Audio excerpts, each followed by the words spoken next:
একাদশ এবং দ্বাদশ শ্রেণীর শিক্ষার্থীদের আজকের ভিডিওতে স্বাগত।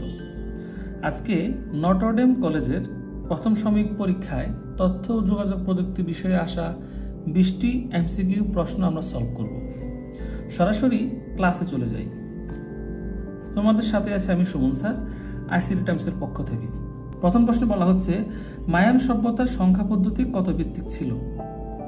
সঠিক উত্তর হচ্ছে খ, মায়ান সভ্যতার সংখ্যা পদ্ধতি ছিল 20 ভিত্তিক। মায়ান সভ্যতায় তারা 3টি চিহ্ন ব্যবহার করত। তার মধ্যে একটি হচ্ছে বেসবলের মতো, যা দ্বারা শূন্য প্রকাশ করা হতো, একটি হচ্ছে ডট এবং একটি হচ্ছে বার বা রেখা। পরের প্রশ্নে বলা হচ্ছে, আস্কি কোডের কতটি চিহ্ন প্রদর্শন হয় না? আমরা জানি আস্কি কোডের মাধ্যমে 128টি ভিন্ন বর্ণকে কম্পিউটার বোধগম্য করা যায়। এই বর্ণগুলো 4টি ক্যাটাগরিতে বিভক্ত। তার মধ্যে একটি হচ্ছে কন্ট্রোল ক্যারেক্টার। এই ক্যারেক্টারে টোটাল বর্ণ আছে 0 থেকে 31 এবং 127, মোট 33টি। এই 127 নাম্বার যে ক্যারেক্টারটি, সেটি হচ্ছে ডিলিট। এবং 0 থেকে 31 নাম্বার ক্যারেক্টারগুলো বিভিন্ন ফাংশনাল ক্যারেক্টার, যেগুলো আমরা কিবোর্ডে দেখি না। যান্ত্রিক যোগাযোগ বা কিবোর্ড এবং সিপিইউর মধ্যে যোগাযোগ সম্পাদনের জন্য এই ক্যারেক্টারগুলো ব্যবহার করা হয়। এই কন্ট্রোল ক্যারেক্টারগুলোর একটি বৈশিষ্ট্য হচ্ছে যে এগুলো ছাপার অযোগ্য। এই কথার অর্থ হচ্ছে আপনি এই ক্যারেক্টারগুলোকে কিবোর্ডে টাইপ করতে পারবেন না এবং সেগুলোকে আবার প্রিন্টও করা যাবে না। যেটা আমি টাইপ করতে পারবো না, সেটা আমি প্রিন্ট করব কিভাবে? তাহলে এখানে সঠিক উত্তর 32। 33 যেহেতু দেয়া নাই, গত বছর বা তার আগের বছর কোন একটা বোর্ডের পরীক্ষা আসছিল, কোনগুলো যান্ত্রিক ক্যারেক্টার, সেখানে অপশন ছিল 32। আর সেই যান্ত্রিক ক্যারেক্টারগুলো আবার ছাপার অযোগ্য। নটের প্রশ্ন আসছে কোনগুলো ছাপার অযোগ্য। তাহলে ছাপার অযোগ্য হচ্ছে যান্ত্রিকগুলা, এবং যেহেতু বোর্ডের প্রশ্নে আসছে 32 অপশন দিয়ে, তাই এখানে সঠিক উত্তর হচ্ছে 32। যদি আপনি গুগল করেন তখন আপনি দেখবেন যে যান্ত্রিক ক্যারেক্টার হচ্ছে 33টি। এখন প্রশ্ন হচ্ছে, ডিলিট কি তাহলে যুক্ত হবে? সঠিক উত্তর যদি 32 ধরে ফেললাম, তারপরে বলতেছি ডিলিট যুক্ত হবে, কারণ আপনি ডিলিট ক্যারেক্টারটিকে কিন্তু ছাপাইতে পারেন না। আপনি কোনো কিছু ডিলিট করলে সেটা ডিলিট হয়ে যাবে, বাট আপনি ডিলিট এই যে ব্যাপারটা, এটাকে আপনি ছাপাইতে পারতেছেন না। তাই এটিও কন্ট্রোল ক্যারেক্টারের মধ্যে পড়ে এবং এটিও ছাপানো যায় না। বাকি সবগুলো বর্ণ কিবোর্ডে ছাপানো যায়। তাহলে সঠিক উত্তর আমরা ধরে নিচ্ছি গ, এবং সঠিক উত্তর গই হবে। পরের প্রশ্নে বলা হচ্ছে, -24 এর 2 এর পরিপূরক নিচের কোনটি?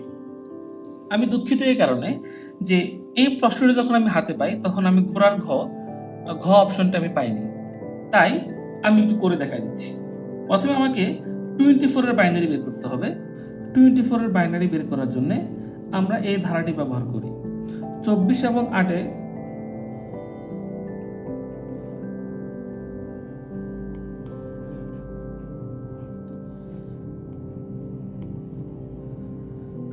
এর বাইনারি ব্যবহার করার জন্য আমরা এই ধারাটি ব্যবহার করব, যেখানে 16 এবং 8 যোগ করলে 24 হয়।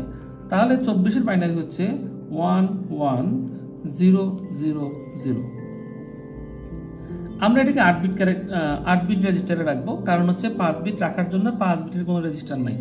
সেজন্য আমাকে সামনে আরো 3টি 0 অ্যাড করতে হবে। এটা হচ্ছে 8 বিট রেজিস্টারের জন্য। তাহলে আমার এই সংখ্যার বাইনারি ডেসিমাল মানটা দাঁড়ালো হচ্ছে +24। এখন আমি 1 এর পরিপূরক করব। যদি আমি 1 এর পরিপূরক করি, তাহলে 0 এর পরিবর্তে 1 হবে, 0 এর পরিবর্তে 1, 0 এর পরিবর্তে 1, 1 এর পরিবর্তে 0, 0, 1, 1, 1।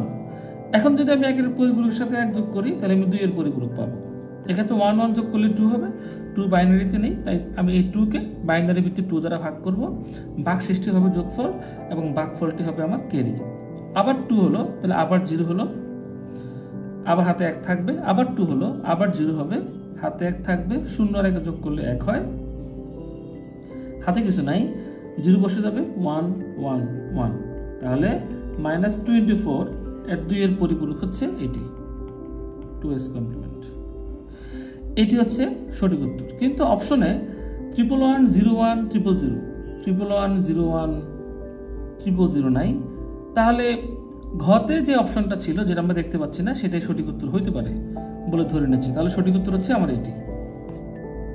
4 নম্বর প্রশ্নে বলা হচ্ছে ইংরেজি বর্ণমালার জন্য ব্যবহৃত কোড কি ABCD IC এবং ইউনিকোড এই 3টি লেটার কোডের মাধ্যমে ইংরেজি বর্ণকে কম্পিউটার কোডভুক্ত করা হয়েছে।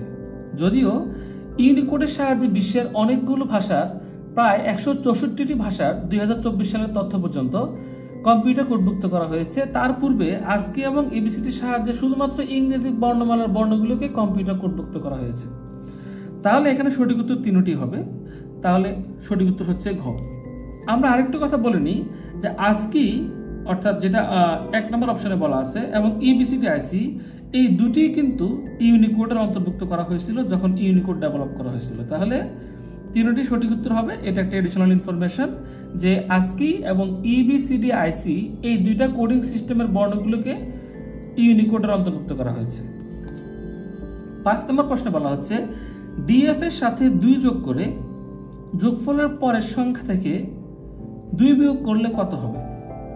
আমরা যদি DF লিখি একটা হেক্সাডেসিমাল সংখ্যা, তার সাথে 2 যোগ করি, তাহলে f এর সমতুল্য মান হচ্ছে 15, 15 এর সাথে 2 যোগ করলে হয় 17, 17 সমতুল্য কোনো হেক্সাডেসিমাল অঙ্ক নাই। তাহলে আমরা সবটাকে হেক্সাডেসিমালের ভিত্তি 16 দ্বারা ভাগ করব। 16 একে 16 ভাগশেষ 1 লিখলাম, হাতে আছে 1, d মানে 13, 13 একে 14, 14 সমতুল্য হেক্সাডেসিমাল অঙ্ক হচ্ছে e। বলছে যোগফলের পরের সংখ্যা মানে এই যোগফলের সাথে আবার এক যোগ করতে হবে, তাহলে পরের সংখ্যা পাওয়া যাবে। তাহলে 1 যোগ করলে 2 হয়, হেক্সাডেসিমালে 2 আছে এবং ই বসে গেল। তাহলে DF এর সাথে 2 যোগ করা হলো, এই 2 এর যোগফলের সাথে আবার এক যোগ করলে আমার এটা হচ্ছে যোগফলের পরবর্তী সংখ্যা। তার থেকে যদি আমি 2 বিয়োগ করি তাহলে 2 থেকে 2 গেলে 0 হবে, তাহলে ই। তাহলে সঠিক উত্তর হচ্ছে E0। আমি আবারও বলছি, প্রথমে DF এর সাথে 2 যোগ করলাম, যে যোগফল পেলাম তার পরের সংখ্যা বের করার জন্য তার সাথে 1 যোগ করলাম, এটা হচ্ছে যোগফলের পরবর্তী সংখ্যা। তার থেকে আবার 2 বিয়োগ করলাম, বলা হচ্ছে তার থেকে 2 বিয়োগ করতে হবে, 2 বিয়োগ করার পর আমার অ্যান্সার হচ্ছে এটি। তাহলে আমার সঠিক উত্তর হচ্ছে ক। এখানে 4টা সংখ্যা দেয়া আছে, বলা হচ্ছে এর মান হতে পারে, আবার 3টা অপশন দেয়া আছে। আমরা যদি সংখ্যাগুলো একটু লিখি, প্রথম সংখ্যাটা হচ্ছে হেক্সাডেসিমাল, পরের সংখ্যাটা হচ্ছে ডেসিমাল, পরের সংখ্যাটা হচ্ছে বাইনারি, পরের সংখ্যাটা হচ্ছে অক্টাল।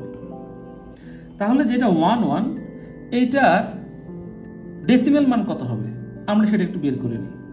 আমরা জানি প্রত্যেকটা অঙ্ককে তার স্থানীয় মান দ্বারা গুণ করতে হয়। এখানে 1 এর স্থানীয় মান 1, কিন্তু এই 1 এর স্থানীয় মান হচ্ছে 16, তাহলে 16 একে 16 আর যোগ করতে হয় 1 একে 1, তাহলে এটুকুর মান পাওয়া গেল 17।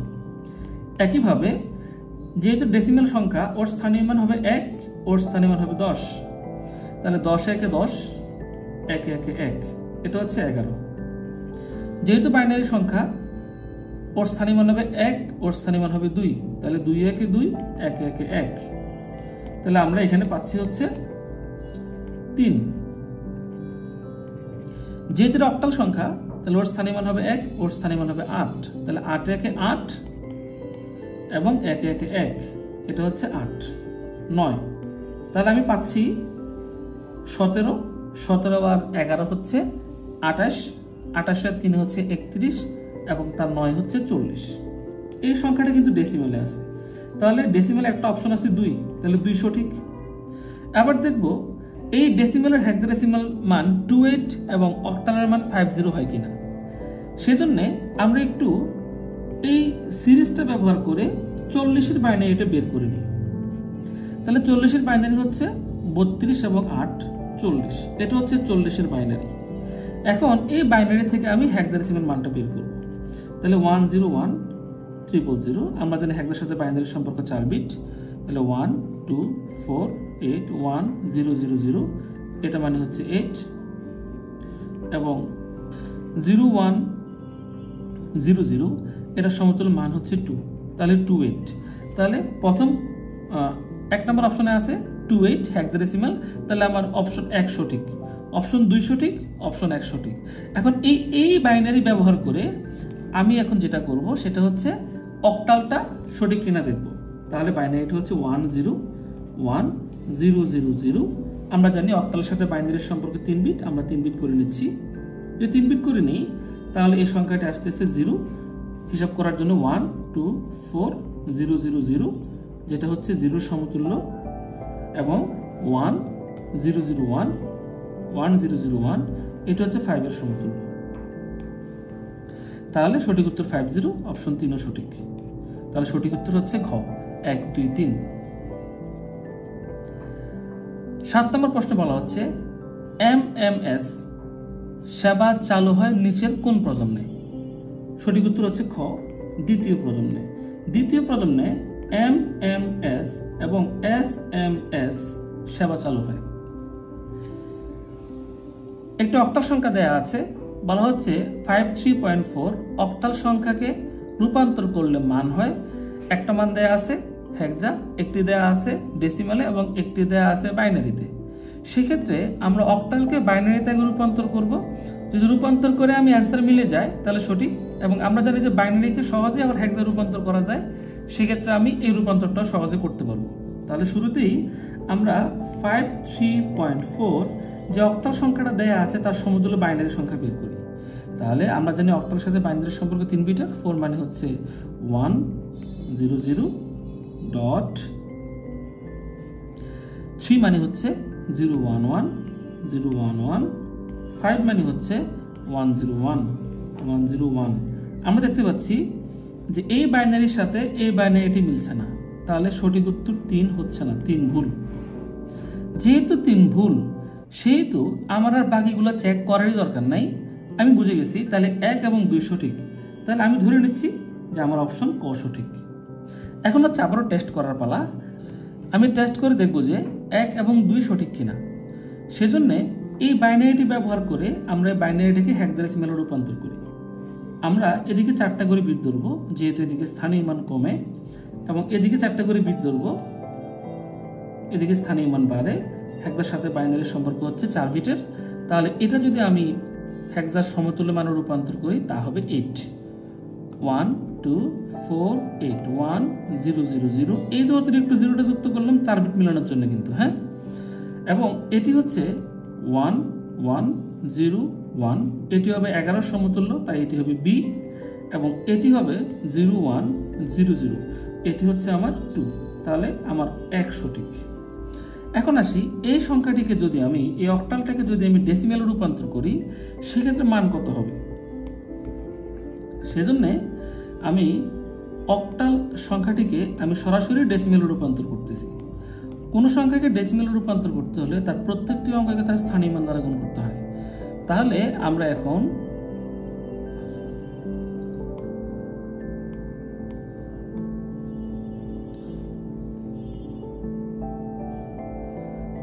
এখন প্রত্যেকটি অঙ্ককে তার স্থানীয় মান দ্বারা গুণ করব।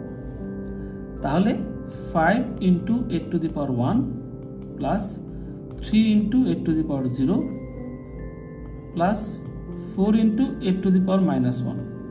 দেখি মানটা কত হয়। 5 8 40 3। 9 নম্বর প্রশ্নে বলা হচ্ছে 555 যদি 3 অক্ষরে বৃহত্তম সংখ্যা হয় তাহলে বেস কত? তাহলে কোন সংখ্যার বৃহত্তম সংখ্যা তার সর্বোচ্চ অঙ্ক দিয়ে ব্যবহার করা হয়। তাহলে 5 যদি কোন সংখ্যা পদ্ধতির সর্বোচ্চ অঙ্ক হয় তাহলে তার ভিত্তি হবে 6, কারণ আমরা জানি সর্বোচ্চ অঙ্কের সাথে 1 যোগ করলে ভিত্তি পাওয়া যায়। তাহলে সঠিক উত্তর হচ্ছে ঘ। 10 নম্বর প্রশ্নে বলা হচ্ছে 3 4 6 এর পরের সংখ্যা কত? এটা চ্যাপ্টার 3 এর যোগ থেকে আসছে। 3 4 6 পরের সংখ্যা বের করতে আমাকে 1 যোগ করতে হবে।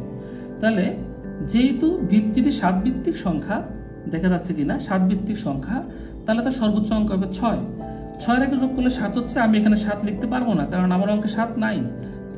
তাই 7কে আমার 7 ভিত্তিক সংখ্যার ভিত্তি 7 দ্বারা ভাগ করতে হবে। তাহলে 7 একে 7, ভাগশেষ হচ্ছে আমার 0। 0 হচ্ছে যোগফল, 1 থাকবে হাতে। 4 এর 1 5, 0 থেকে 6 এর মধ্যে 5 আছে, আমি 5 লিখতে পারবো। তারপর হচ্ছে 3, তাহলে অ্যান্সার হচ্ছে 350। সঠিক উত্তর হচ্ছে আমার খ। ম্যাক অ্যাড্রেস কে ব্যবহার করে? ক ভুল, কারণ হচ্ছে হাব ম্যাক অ্যাড্রেস ব্যবহার করে না।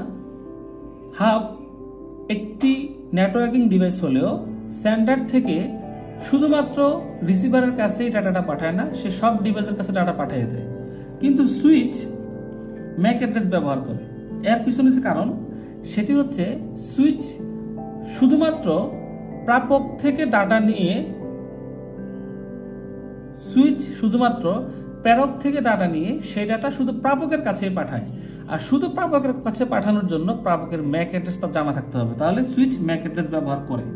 গ, রাউটার ম্যাক অ্যাড্রেস ব্যবহার করে, কারণ রাউটার স্পেসিফিক ডিভাইসের কাছেই তার মেসেজ প্রেরণ করে। যেমন আমরা যদি একই রাউটারের আন্ডারে অনেকগুলো মানুষ মেসেজিং করি, আমার মেসেজ নিশ্চয়ই আরেকজনের কাছে যায় না, তাহলে কিভাবে রাউটার শুধু এই মেসেজটা আমার কাছেই পাঠায়, যেটা আমার কাছে আসা উচিত ছিল। মূলত রাউটার আমার ম্যাক অ্যাড্রেস ব্যবহার করে। তাহলে সঠিক উত্তর হচ্ছে ঘ, এই দুটোই সঠিক। ঘ বলা হচ্ছে গেটওয়ে। গেটওয়ে একটা নেটওয়ার্কিং ডিভাইস। গেটওয়ের ম্যাক অ্যাড্রেস আছে, কিন্তু গেটওয়ে অন্য কোনো ডিভাইসের ম্যাক অ্যাড্রেস ব্যবহার করে না। তাহলে ক এবং ঘ ভুল, এই দুটি সঠিক উত্তর খ এবং গ। প্রশ্নকর্তা গ কে সঠিক উত্তর হিসাবে বেছে নেওয়ার সম্ভাবনা বেশি, কারণ এটা সবাই জানে যে রাউটার ম্যাক অ্যাড্রেস ব্যবহার করে। যদি দুইটা সঠিক উত্তর, আমি কমন সেন্সের বিষয়ে খেয়াল রেখে আমি ঘ সঠিক উত্তর হিসাবে ধরে নিচ্ছি। 17D বলছে ধারাটির পরবর্তী মান কত। পরবর্তী মান বের করতে গেলে প্রত্যেকটা পদের অন্তর আমাকে জানতে হবে। আমরা যদি 1 এর সাথে 6 যোগ করি 7 পাওয়া যায়। ডি এর সমতুল্য মান হচ্ছে 13। আমরা যদি 7 এর সাথে আবার 6 যোগ করি তাহলে 13 পাওয়া যাবে। এখন যদি আমি এই ডি এর সাথে আবার 6 যোগ করি তাহলে পরবর্তী মানটা পাবো। তাহলে ডি এর সমতুল্য মান হচ্ছে 13। 13 সাথে 6 যোগ করলে হবে 19। 19 হেক্সাডেসিমেলে নেই, তাই 16 দ্বারা ভাগ করব। 16 হচ্ছে হেক্সাডেসিমেলের ভিত্তি। 16 একে 16, বাক্সেস হচ্ছে আমার 3। তাহলে সঠিক উত্তর 3, যোগফল 3 এবং 1 হচ্ছে হাতে থাকবে। তাহলে সঠিক উত্তর হচ্ছে আমার 13, অপশন খ সঠিক।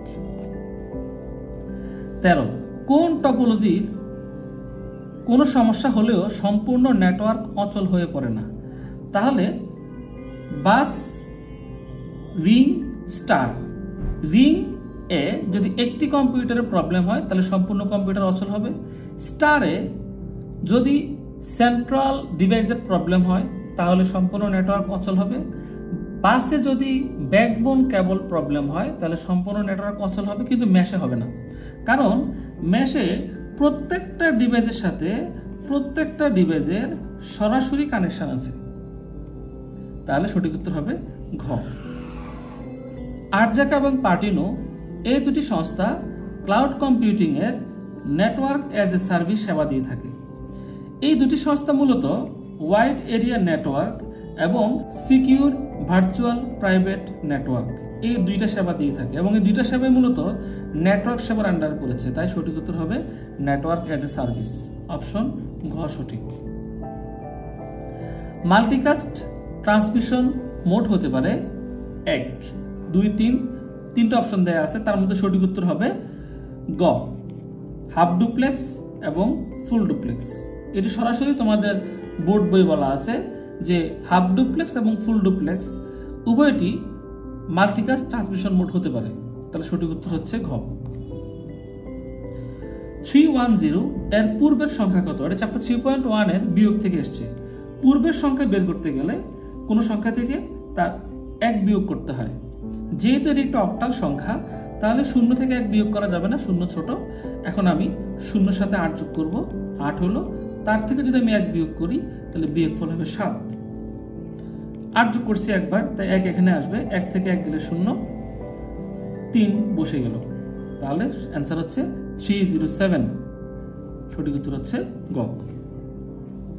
সিঙ্গেল মোড ফাইবারের কোরের ব্যাস কত? সিঙ্গেল মোড ফাইবারের কোরের ব্যাস হচ্ছে সঠিক উত্তর খ, 8 থেকে 12 মাইক্রন। এবং মাল্টিমোড ফাইবারের ক্ষেত্রে 8 থেকে 100 মাইক্রন পর্যন্ত হয়, যেটা অপশনে নাই। তাহলে সঠিক উত্তর হচ্ছে আমার খ। 18 নম্বর প্রশ্নে বলা হচ্ছে কম্পিউটার ভিশন কোন প্রযুক্তির সাথে জড়িত? সঠিক উত্তর হচ্ছে ক, কারণ ভার্চুয়াল রিয়েলিটিতে হেড মাউন্টেড ডিসপ্লে ব্যবহার করে ভিজুয়াল ইফেক্ট দেয়া হয়, তাই আমরা বলতে পারি সঠিক উত্তর ক। 19 নম্বর প্রশ্নে বলা হচ্ছে পিডিএ টু পিডিএ ডিভাইসে ডেটা ট্রান্সফার কোন নেটওয়ার্কের উদাহরণ? এখন আমাকে বুঝতে হবে পিডিএ কি। পিডিএ এর পূর্ণরূপ হচ্ছে পার্সোনাল ডিজিটাল অ্যাসিস্ট্যান্ট।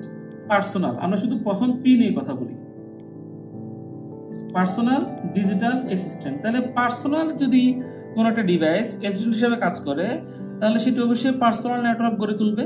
তাহলে সঠিক উত্তর হচ্ছে আমার ক, পার্সোনাল এরিয়া নেটওয়ার্ক। 20 নম্বর প্রশ্নে বলা হচ্ছে, প্রশ্নটি বড় করার জন্য জুম করলাম, লুকায়িত স্তরের সংখ্যা একটা না, লুকায়িত স্তরের সংখ্যা একটা না রেখে অনেকগুলো ব্যবহার করলে বেশ জটিল ফাংশন শেখা সম্ভব। এই প্রক্রিয়াকে বলা হয় ডিপ লার্নিং। এটা machine learning, deep learning, reinforcement topic থেকে আসছে, চ্যাপ্টার 1 এর। তাহলে সঠিক উত্তর হচ্ছে ডিপ লার্নিং, সঠিক উত্তর ক। এই ছিল আজকের ক্লাস। ইনশাআল্লাহ নেক্সট ভিডিওতে কোনো এক কলেজের প্রশ্ন সমাধান নিয়ে আসবো। সবাই ভালো থাকবেন। আসসালামু আলাইকুম।